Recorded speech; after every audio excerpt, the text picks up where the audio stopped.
Okay, everybody. This is the Wednesday, September 20th pre-recorded session that I promised you.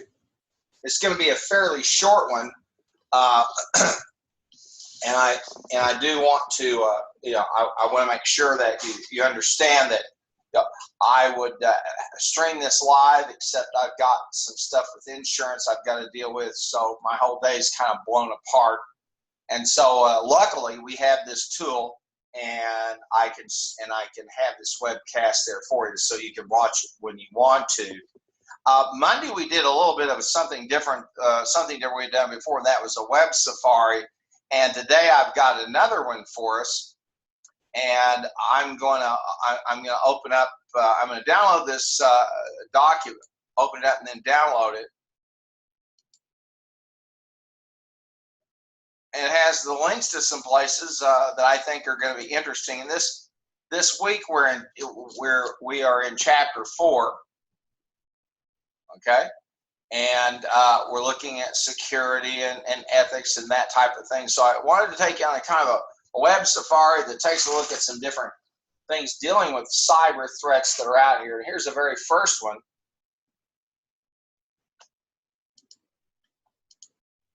You probably have to click to follow it out there. This is a digital attack map that shows that the daily DDoS this is denial of service attacks. A denial of service attack is where hackers all log into a company's server or an organization's server and overwhelm it because the server simply doesn't have the capacity. This shows you back from September 15th, 2017, what was going on, okay? And you can go back in time and take a look, and it takes you all the way up to their most current data is September 15th.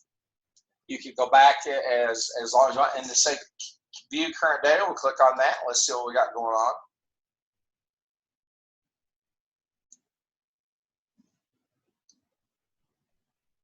Okay, and this will show you the volume and where it's all coming from, and I think it ought to be fairly interesting to you to take a look at. But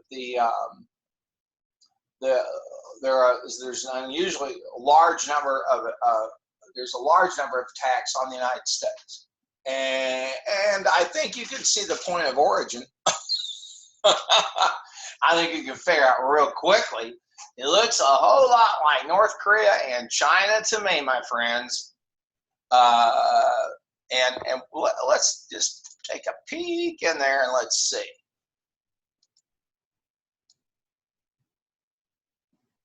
Yeah, kind of has that flavor. Well, maybe not. Maybe it's the two Vietnams. Maybe it's South Vietnam, but that's definitely.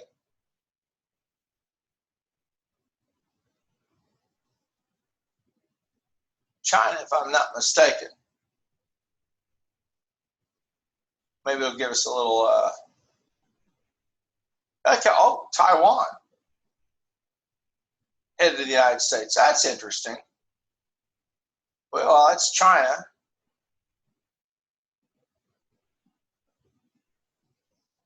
Vietnam. Isn't that interesting? Now, you'd wonder, why are these people doing denial of service attacks on the United States? And it makes you wonder if they're actors of those governments or foreign governments. Okay, I would speculate, but you could see that's September 18th, 2007. You can see who's being attacked.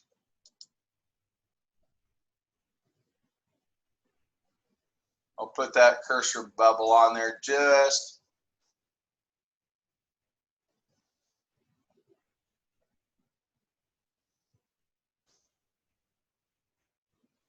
Okay, and this has by the source ports, destination ports,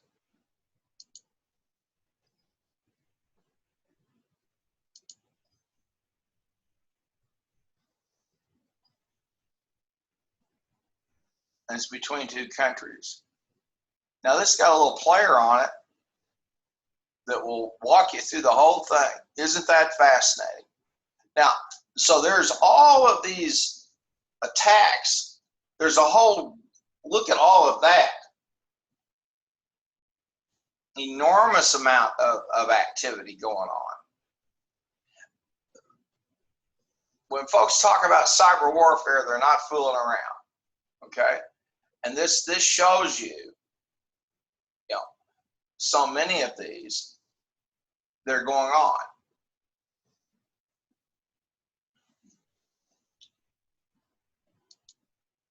And we'll stop it there. We could put those data into a table, convert it to a table for us if we want to see a table. We're supposed to.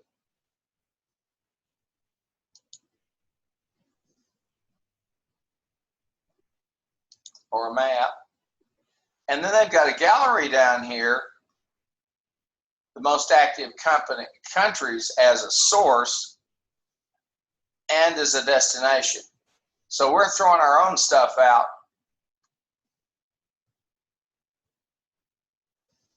And you can see some little reports, news results, and you can explore that gallery if you want to. So some interesting stuff. Here's that, and they've got a gallery here.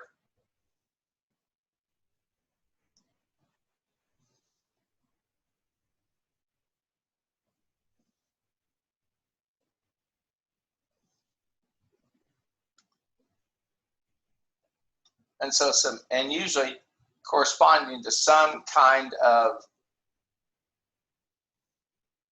attack. And then they provide you what is a DDoS, distributed denial of services. As mentioned, they give you some FAQs about it. So an interesting little site. You didn't know that much was going on out there, did you? It ought to be kind of, it should be quite disconcerting. Well, let's go to the second one. This is the Internet Security Threat Report. This is put out by Semnatech. And gosh, username or your username pattern. And Semnatech's not going to let me get in there to see that. Well, maybe they will.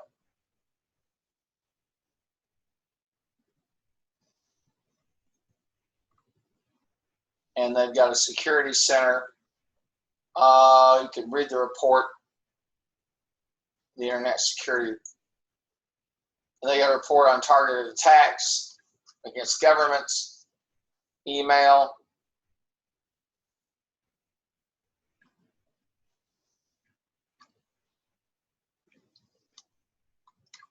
some very, very interesting stuff for you to take a look at. And I think you can read the, let's look at the report for a minute. It's a white paper, and Semnatech uses these to get you to register so they can, you know,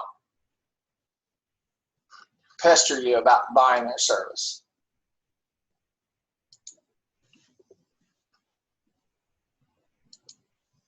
And we'll go over here to FireEye Cyber Threat Map.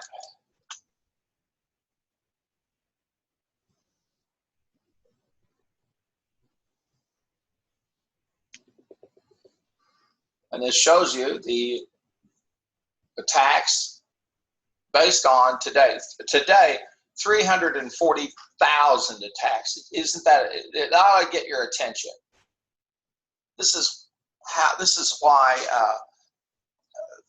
the threat is so important. And here are the top 5 industries: financial services, consulting, telecom, manufacturing, insurance.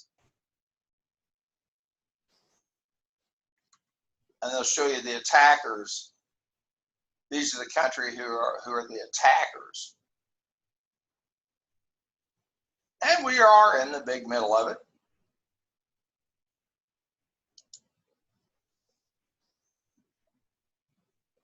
So, and you've got the Canadians hacking us a little bit, and we're hacking the folks in the Philippines and some other places. So you can see this is a rolling real-time picture of the threats that are going on. So when your book's not just talking about pie in the sky stuff, this is extremely important. You really had no idea this was all going on. Most people don't. Okay, so this is and let's click on current threats. Take us to there. Well, we went back there. That's probably where we were, was the current threats. I'm sorry.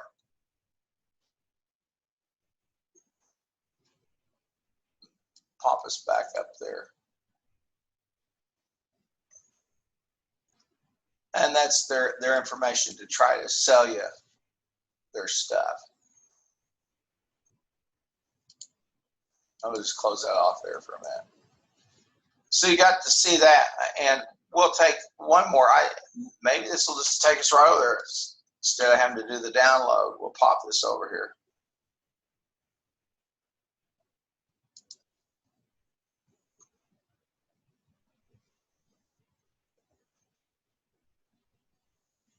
Okay.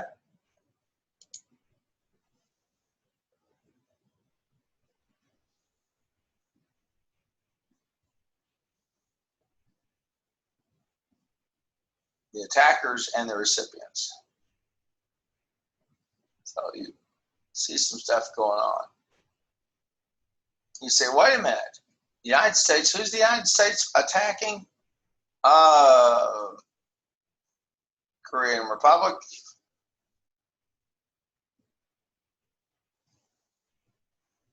And we are the recipients of some attacks. Thailand, Taiwan, China, and we are attacking the Philippines again. We're getting some things going on. And then they walk out the types of attacks. We'll close that off. Now, I think I might have X'd myself out of the out of Canvas, so I'll go back there. Probably gonna make me log in again. Nope, they didn't. Go back to my dashboard, and I'll get back here to you. There you are. And of course, in the midst of all this, don't forget the stuff you've got going on. And I still have that Monday, the Wednesday, September 20th web safari. Of course, this is being done pre-recorded. Here are 9 interesting ways to catch a cyber attack in real time world. And this is, it lets you see all the different threats. This has got a list of those places. And here's a cyber attack from map from Norse. Let's go and take a look at it for a moment.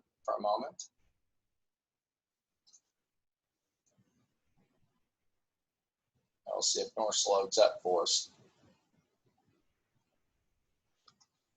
The Norse, oh, they've got these down here. The Norse map.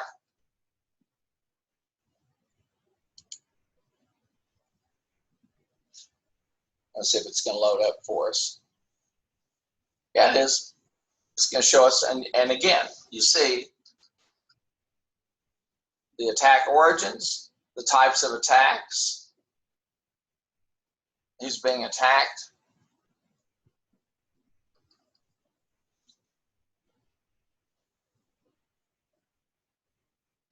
And you can see this should give you a, food, as they say, food for thought. We'll close the Norse site, and we'll go back to the 9 interesting ways. And we've looked at the digital attack map. Okay. And then we'll go down to FireEye. I think we've looked at FireEye. Here's Sakuri, and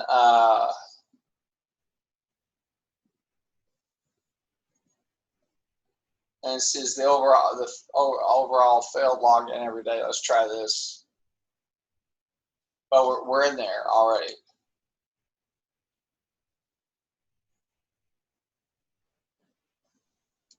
Brute force attacks are attacks where people are attempting to get into a password, and then they have this distributed origin attacks by country. by autonomous system number, the number of attacks per hour. As they manage, on an average, more than 1 million attacks are targeted on WordPress using brute force. People trying to get into WordPress, which is a blogging tool, as you're now aware, to get in there and take them over. WordFence is a WordPress security plugin, and that gives you some idea. Here's Kaspersky, and we'll look at a real-time threat from them. As you know, Kaspersky, the owner of that company, is a Russian and is reported to have deep, serious ties with the Kremlin and with Putin in Russia.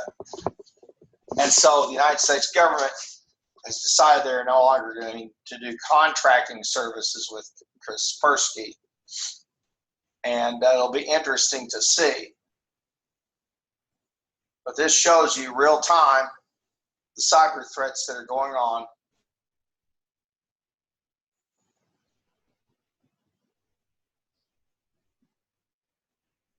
And they have all types of data there to let you toggle the map color, zoom in, zoom out.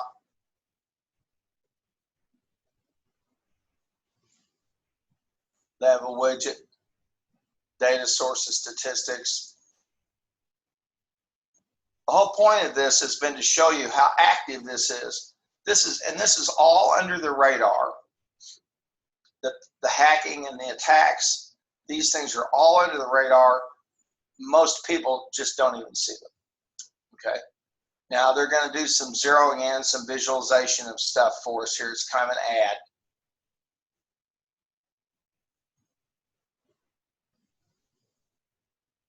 They're going to show us, how they can deep dive into those data.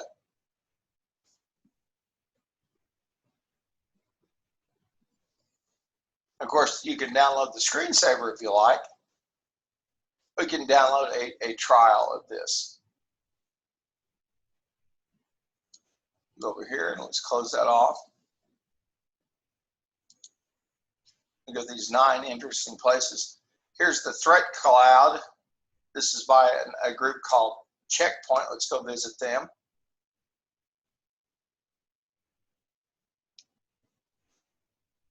Look at that. 3 million attacks today. Again, these are folks who are selling services, and here they show the attackers and the targets. And hang on. Hello. Hi, honey. Yeah, what's up? You weren't napping or something. No, I'm recording. Oh, shoot. Oh. That's okay. That's all right. Call me when you're done. I'll give you a buzz when I get back, okay? Yeah, all right. Okay. I love you. Bye-bye. Bye, sweetie. All right. That was my wife, as you probably heard, who thought I might be napping. Oh, that I were. But I'm here now. Actually, I'm just simply a hologram you can't see, and the real Keith Harmon is back napping. But you can see the attacks yesterday, 11 million of them, 3 million of them today. Let's look at the top target countries. I'll bet you the United States is, yeah, there we are. Interestingly, Saudi Arabia, Colombia, and then let's view the top attackers. And there we are. United States we're given as good as we're getting, my friends. And it's interesting to see all this going on. The attacking country, and the type of attack, what time they're going on. And most people do not, if you see one of these maps, it changes forever your perspective of what's going on. And look at all of the people attacking Australia, Perth, and then Indonesia. I don't know what's going on in Perth that made them such a target. I know they have some defense facilities there, some manufacturing facilities, university, and it's interesting, China doing some attacking. And let's see if China is a target. Israel is a huge target. Look at all those people. You know, I say, well, why would it be one of the reasons the United Kingdom and all these people are attacking Israel? Pretty simple. They have some of the best security in the world. So these people out here, some of this is commercial, some of this is military.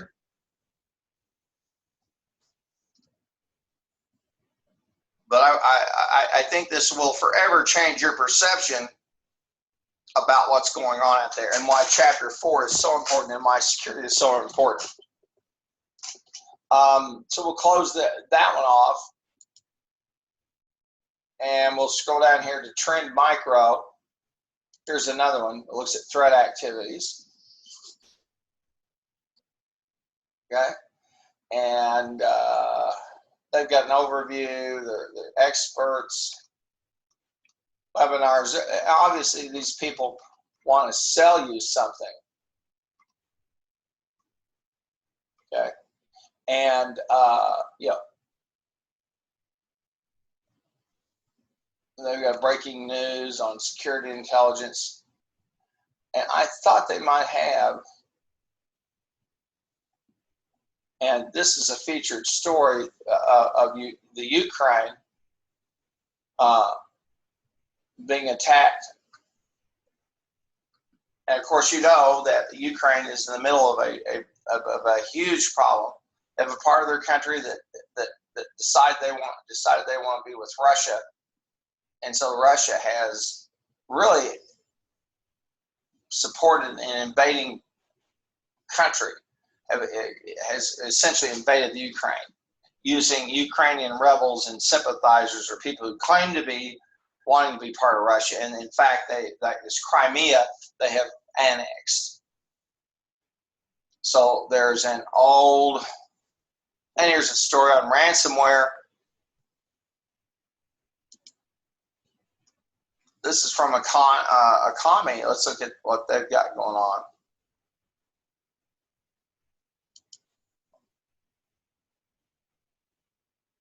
And this is their real-time attack monitor.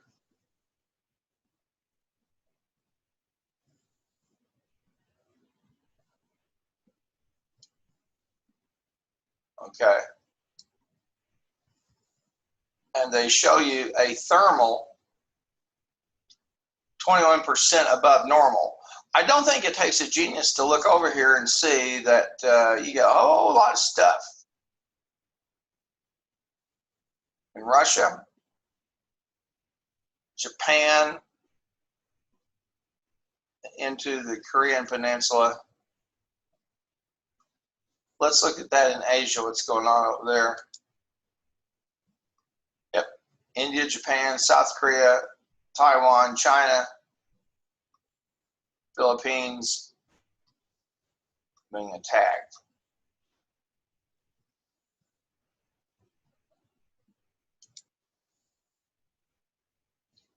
So I thought you'd find that interesting, and you could search them. But this shows you that the traffic, and look at the United States and look at Western Europe, lit up. Same with India.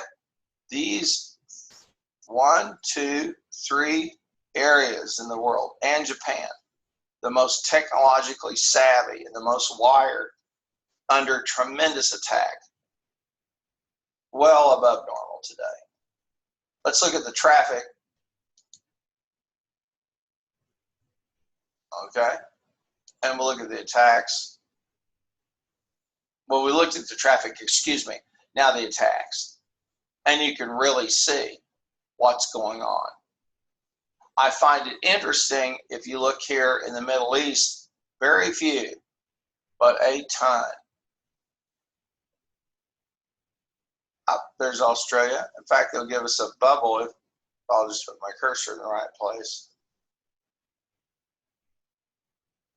It's going to try to give me a little bubble.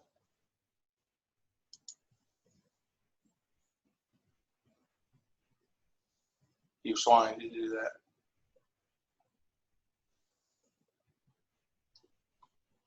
The Russian Federation. And here's another phone call. I'm popular. Communication. It's live. It's a live recording. That's what makes this so much fun. Okay. Those will give you some more data there. And I think that's it. How many there were there? And this is some people selling a service. And again, these are 9.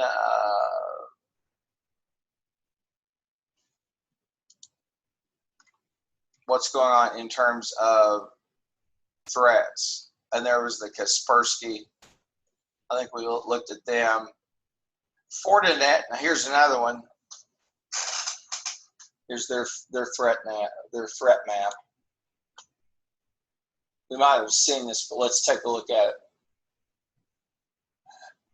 I like Fortinets because they got a cool looking kind of like mechanical guy. And I mean, how many things have been thwarted? And they're showing you the attack, the severity, and the location. And it's interesting, isn't it? These countries, it's awfully quiet according to them. See, these guys monitor different things. And this is why when there's a virus or something that starts spreading around the world, everybody starts going, hey, look at this.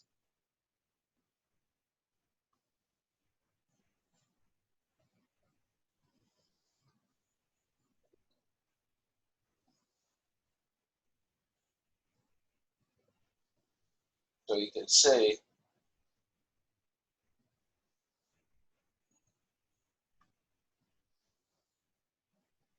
Threat samples, data, etc. I thought you'd find that interesting. And then here's a real-time threat map from Control Trends. Let's look at that. So I wanted you to see this. Now, one of the great challenges for us is going to be the fact that, well, this shows Norse. We looked at Norse already. That's the live Norse attack. There's Kaspersky. So they're walking us through these same ones. We've seen these already. And again, this is to get your attention to understand this is a very real thing. We're not there. This is not games. And if you're running a company and you work for a large company, this will be a threat. Now, I'll say it before and I'll say it again. The greatest threat to security in most companies, people.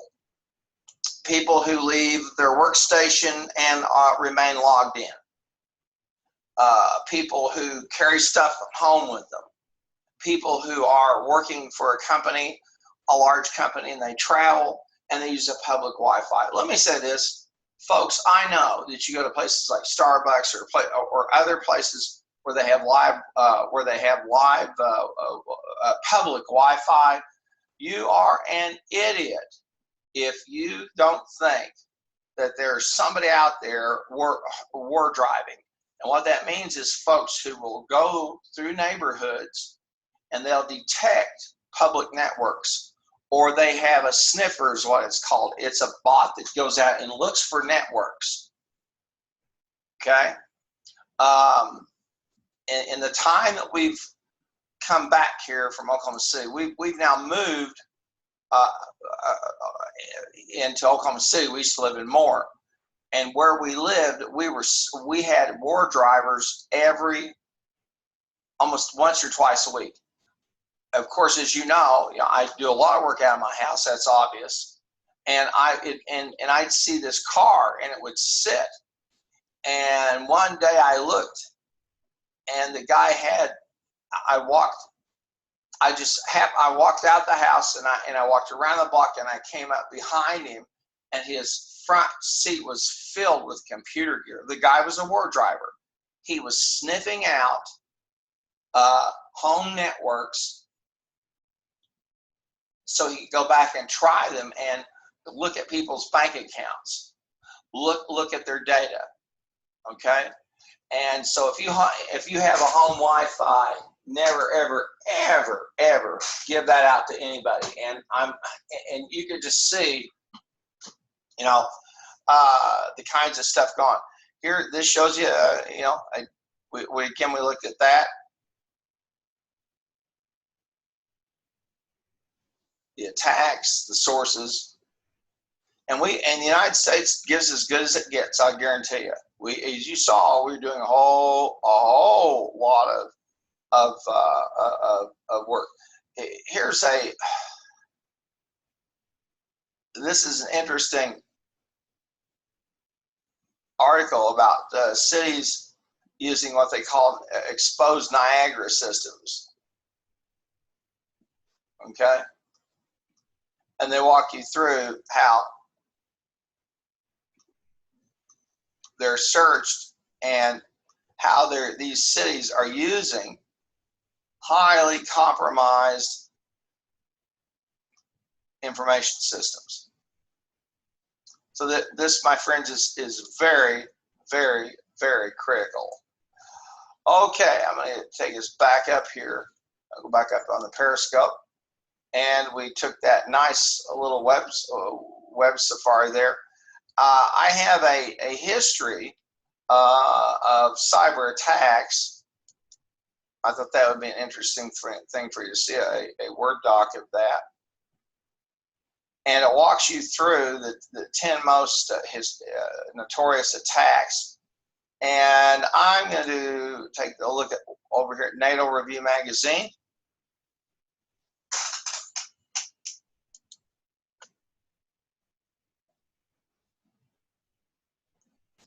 And it should load up for us. Hopefully. I probably should have downloaded the document. That'd be a lot easier. And there it is.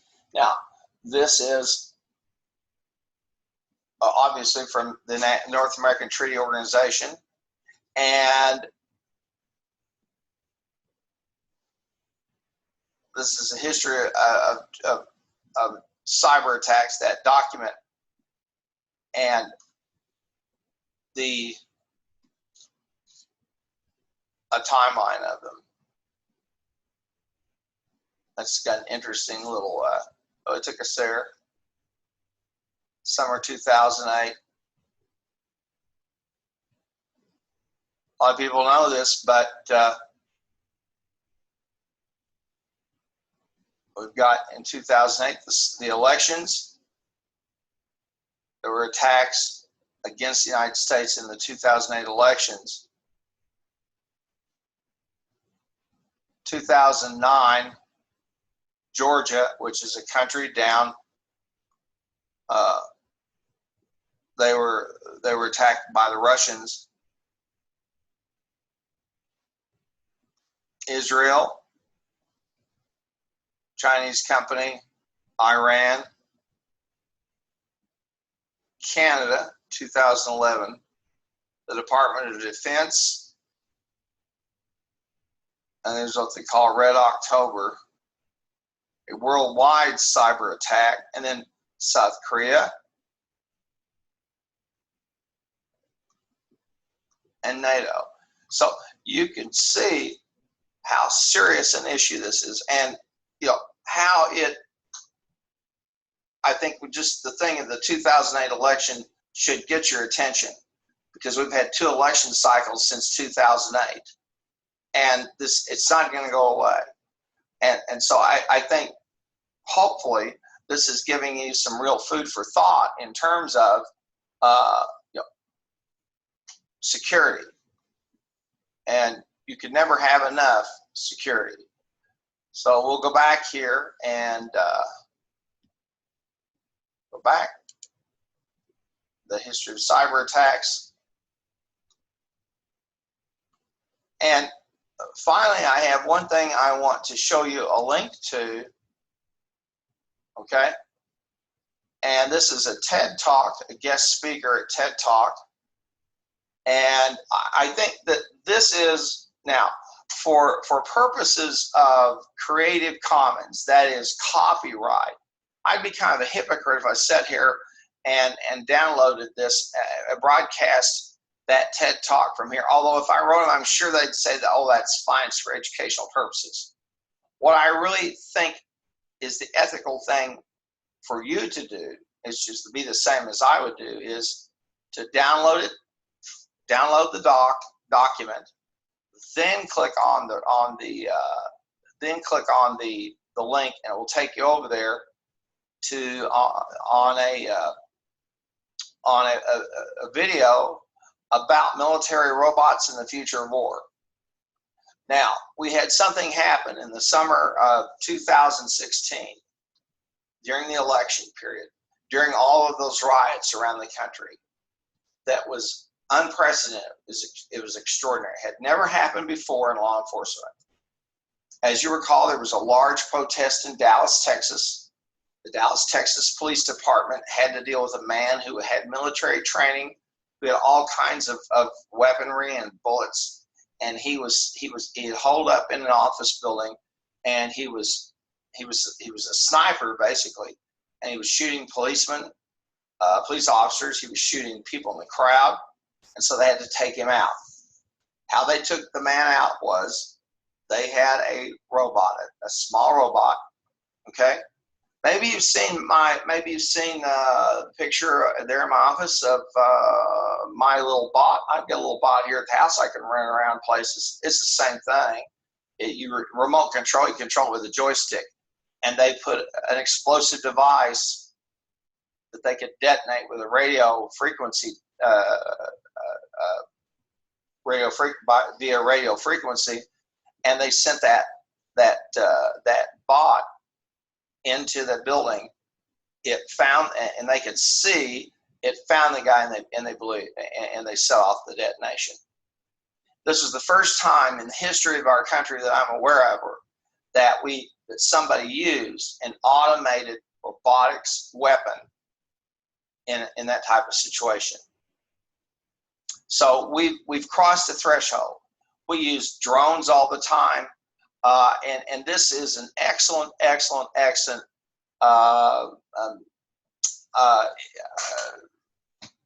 speech on an issue that has something that involves all of us, beyond just stuff like, cyber attacks of that nature. When we're creating devices that can kill people, we are now at a point where we need to do some discussion about what are the implications of that. And this is an excellent source, and really what I would ask you to do in honor of Creative Commons, download the document, then click on the link. It's about 16 minutes, and I think it would be well worth your time to do that. And one of the other things that we'll pop back over here, and I didn't put it up here, but I do want to remind you, you've got the interactive session pages. Those were due on the 18th, I'm sorry.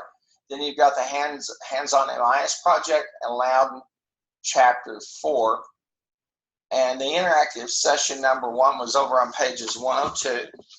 Now I talked about it through 101 through 102. And I talked about it some Monday. And this is this issue of big data. And as you recall, I told you about my wife and I having to replace, we had to replace a bulb in one of our hanging pendant lights in our kitchen. And so I'm now, because of that tracking, getting those. Now I'm going to do something here. I'm going to click on a new tab, and I'm going to go to America Online. And I'll bet you anything you're going to see pendant lamps show up at some point or the other.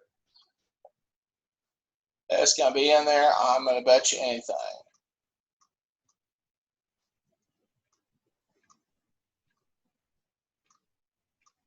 And so far, they haven't hit me with it yet. I'm kind of surprised that they haven't, but they will. I've been seeing those ads for I don't know how long, trying to sell me something else, links. Okay, and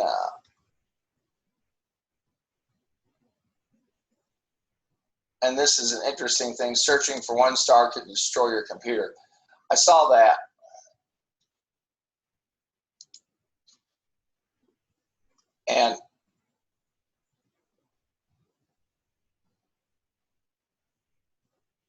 And this is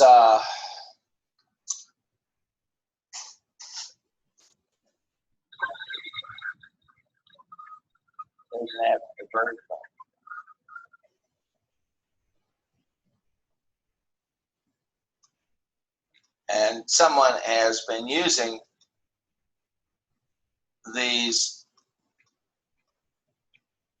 Well, there's my lamps. There you are. I knew if I was on here enough, I'd get some. Up. They're going to show me some more. So this whole thing of tracking is not nonsensical. And we talked about that in terms of phones. I showed you some things there. So I think you've seen enough to get your attention, and I do appreciate all of your responses. You did do some. You provide me some good responses and some good arguments on both sides of that question. I do want to finally, and this is all, and we're over here in chapter 4. I do finally want to make sure that you look through the section on types of intellectual property, okay, and what the trade secrets versus copyrights versus patents, okay, and in addition to that, you have trade names, and again, and they also get into some things like quality of life, access and boundaries. And I know OBU's participated in turn the machine off day and all this stuff. And the chapter does, I think, have an important section on there about re-engineering jobs lost to automation. And I would challenge you to go out and take a risk about that. Go out and study about that and learn a little bit more. So again, chapter 4 is a good chapter, and it's probably hits its zenith when it talks about, and I'll go over and find the pages again, the different approaches on ethics and ethical principles. What they call candidate ethical principles are typical kinds of ethical principles. The golden rule,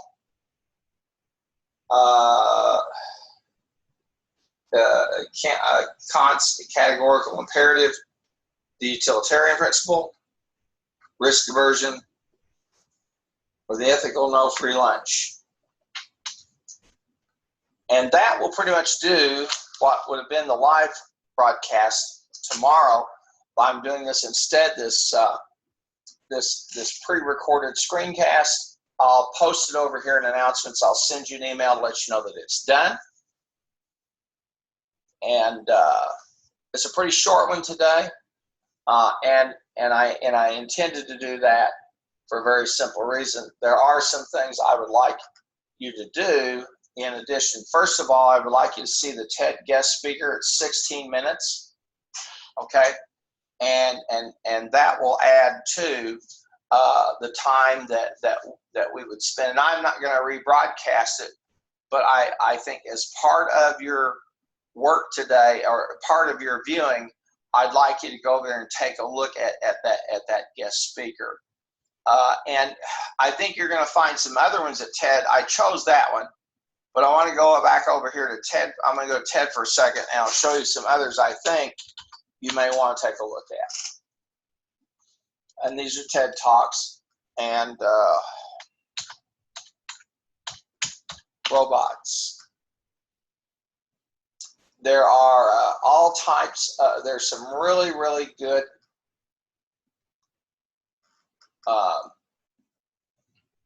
really good TED Talks. This one is interesting. A robot dog. 7 species of robots, what they are. And here's someone who is saying the robots have invaded our lives. And so there's some TED Talks about robots taking our jobs, a whole bunch of these.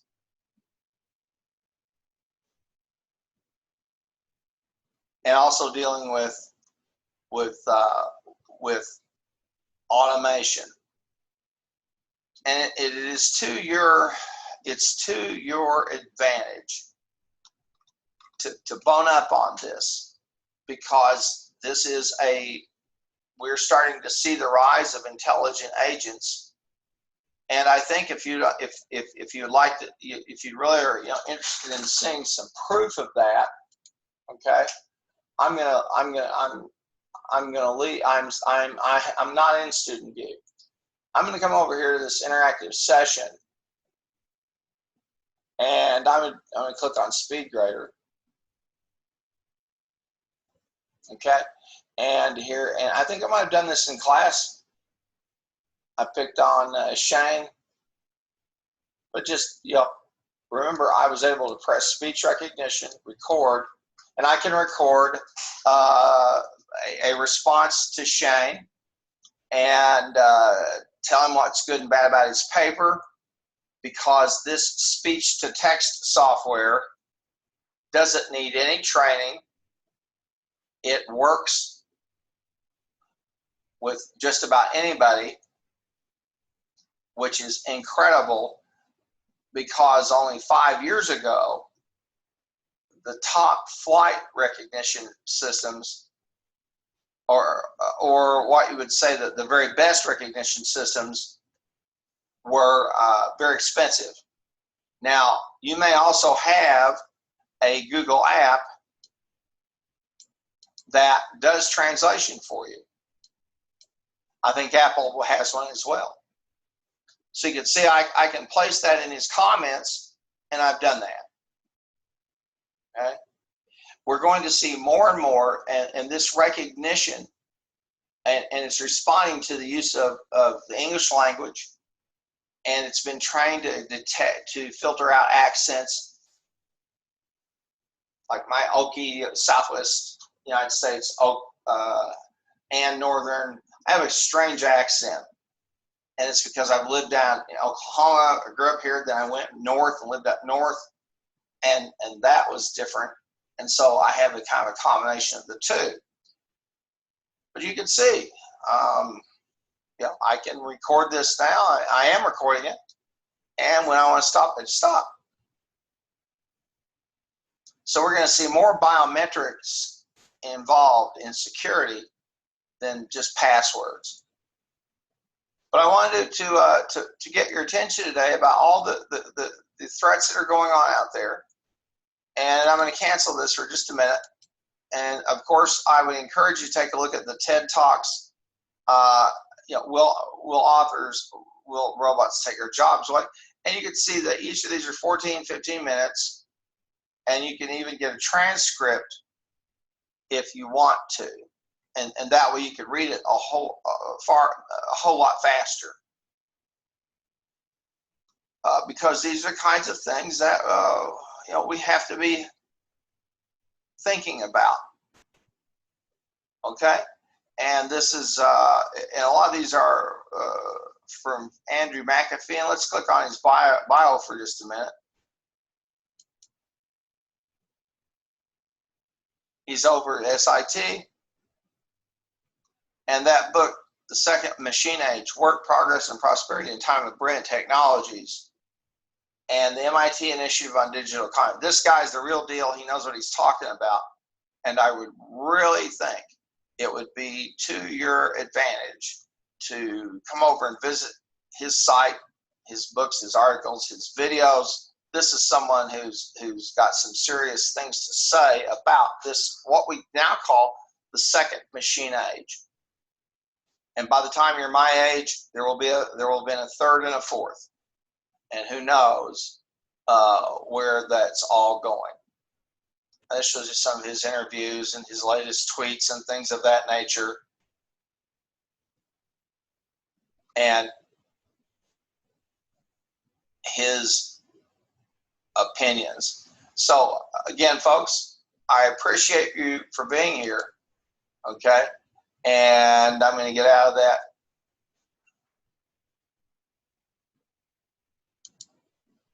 And I'll be doing some grading of it here later.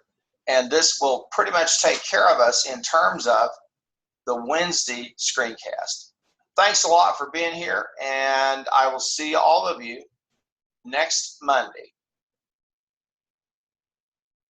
Stop the share.